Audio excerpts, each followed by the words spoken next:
প্রিয় ছাত্রছাত্রী, আজ বিনায়ক পাঠপড়ার তোমাদের জন্য হারুন সাহেবের মাসির 3 নম্বরের প্রশ্ন নিয়ে হাজির হয়েছে।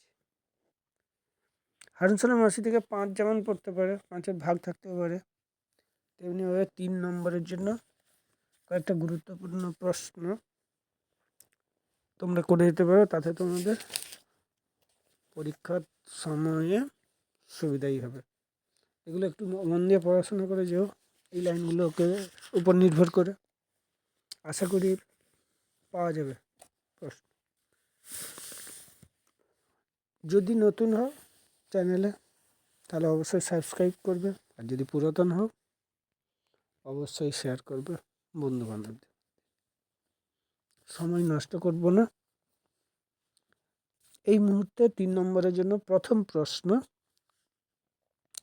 এইসব সময় গৌরবীর বড় কষ্ট হয়, ও রেল লাইনের দিকে চেয়ে থাকে।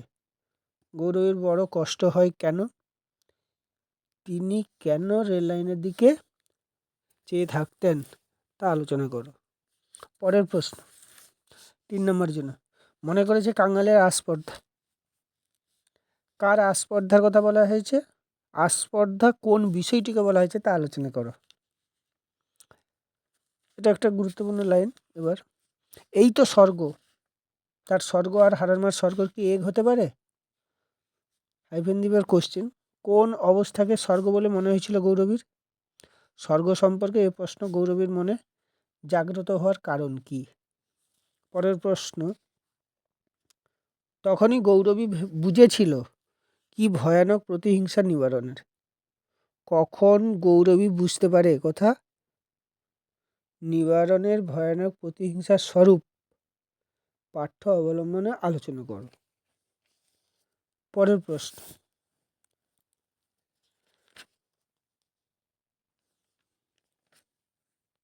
কি ভয়ানক প্রতিহিংসা নিবারণের? কিছুই ও ভোলে না, এটা হচ্ছে লাইন। তো প্রশ্নটা হলো নিবারণের প্রতিহিংসার কারণ কি, কিভাবে সে প্রতিহিংসা চরিতার্থ করেছিল। একটু আগে অবশ্যই এই লাইনটার উপরেই কোশ্চেন করা হয়েছে, একটু শুধু উল্টানো হয়েছে, উত্তর কিন্তু এক হওয়ার সম্ভাবনাটা বেশি। যদি কোনো প্রশ্নের উত্তর না পাও তবে অবশ্যই জানিও, আমি প্রশ্নের উত্তরগুলো রেডি করে দিতে পারি। পরের প্রশ্ন। গৌরবের শুকনো বুকে যেন কিসের ঢেউ লাগলো। কোন প্রসঙ্গে উক্তিটি করা হয়েছে? গৌরবের শুকনো বুকে ঢেউ কেন লাগলো? যদি চ্যানেলে নতুন হও তাহলে যদি কোনো প্রশ্নের উত্তর না পাও অবশ্যই মেসেজ করবে কোথা থেকে বা কোন জায়গা থেকে ফোনটা করছো বা ক্লাসে যুক্ত হতে চাইছো। তবে আরেকবার মনে করে দিই, 2026 সালে মধ্যেই সরাসরি লাইভ অনুষ্ঠিত হবে। এতদিন করতে পারা যায়নি বিভিন্ন কারণে। 26 মার্চ এপ্রিলের মধ্যে আশা করি করার চেষ্টা করব, এবং এরপর আর অডিও হবে না, সরাসরি লাইভ থাকবে। পরের প্রশ্ন। ওদের পুরুষরা কোনোদিন ভাত কাপড় দেয় না। ওদের বলতে কাদের কথা বলা হয়েছে? ওদের পুরুষরা ভাত কাপড় দেয় না কেন? ওই সঙ্গে আরও একটা প্রশ্ন আছে, ওরা কীভাবে ভাত কাপড়ের সংস্থান করে। 3টে প্রশ্ন এখানে কিন্তু যুক্ত হয়ে আছে।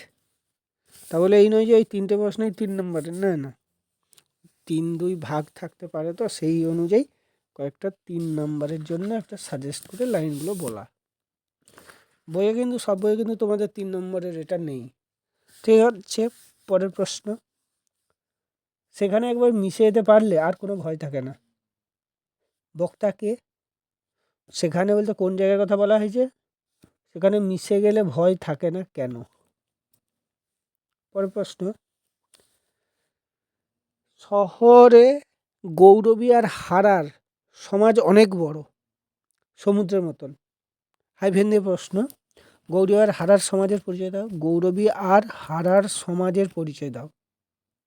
তা সমুদ্রের মতো কেন আলোচনা করো। পরের প্রশ্ন, দুজনের ধুমধুমের ঝগড়া লেগে গেল। এখানে দুজন বলতে কার কার কথা বলা হয়েছে, কাকে নিয়ে তাদের ঝগড়া, তাদের ঝগড়ার কারণ কি। পরের প্রশ্ন, তুমি নইলে এমন শত্রু আর কে হবে। প্রসঙ্গ নির্দেশ করে প্রসঙ্গ আলোচনা করো এবং বক্তা শ্রোতাকে শত্রু বলেছে এখানে তা আলোচনা করো। পরের প্রশ্ন, দয়া টয়া দেখলে ওর অঙ্গ জ্বলে। কার অঙ্গ জ্বলে, তার অঙ্গ জ্বলার কারণ কি। পরের প্রশ্ন, এটা একটা গুরুত্বপূর্ণ প্রশ্ন, রমজান মাস পালন করতে দিকে বুঝেছিল ওদের সমাজ আলাদা। রমজান মাসের বিশেষত্ব কি, কে কিভাবে বুঝেছিল ওদের সমাজ আলাদা। এই প্রশ্নের উত্তরটা অবশ্য বলে দিতে পারি, রমজান মাসের বিশেষত্ব কি। কতটা লিখবে সে অনুযায়ী প্রথম থেকে আমি এই প্রশ্নের উত্তরটা এক্ষুনি বলছি। হারুন সালিমের মাসি গল্পে রমজান মাস সম্বন্ধে পড়েছি বা হারুন সালিমের মাসি গল্প থেকে উদ্ধৃত রমজান মাস শব্দটি এসেছে। হিজরি সালের অষ্টম মাস হলো রমজান। ইসলাম ধর্মে এই মাসটিকে অতি পবিত্র মাস বলে ধরা হয়। এ সময় পুরো মাস ধরে ধার্মিক মুসলমানেরা সূর্যোদয় থেকে সূর্যাস্ত পর্যন্ত নিরম্বু উপবাস করে এবং সূর্যাস্তের পর খাদ্য ও পানীয় গ্রহণ করেন। পূর্ণচ্ছেদ, মাসের শেষে ঈদের চাঁদ দেখা দিলে তারা এই ব্রত শেষ করে মিলন উৎসবে মেতে ওঠে। ধার্মিক মুসলমান ব্যক্তিরা দান ধ্যানের মধ্য দিয়ে রমজান ঈদ পালন করে। তাহলে এটা হচ্ছে রমজান মাসের বিশেষত্ব। কে কিভাবে বুঝেছিল ওদের সমাজ আলাদা। পরের প্রশ্নটার উত্তর, অনেক সময় পোশাক এবং দাড়ি দেখে মুসলমান পুরুষদের বোঝা যায়, কিন্তু মুসলমান মহিলাদের বোঝা যায় না।